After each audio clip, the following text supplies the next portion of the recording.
היא כל כך יפה, היא לא צריכה אפילו לחייך, היא גם לא יודעת איך.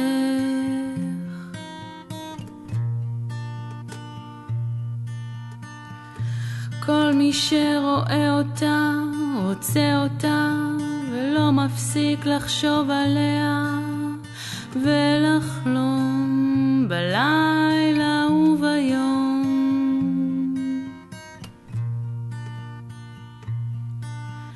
מסתובבת בארמון, אסור לצאת אפילו לחצר, עם מי שאסור לה לדבר.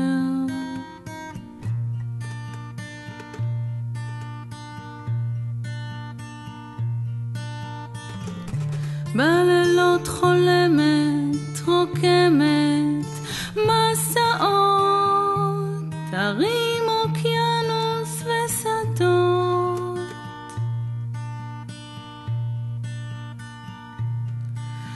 והוא כל כך אוהב אותה ולא מרשה לצאת אל החצר, כדי שלנצח תישאר שלו ולא של אף אחד אחר.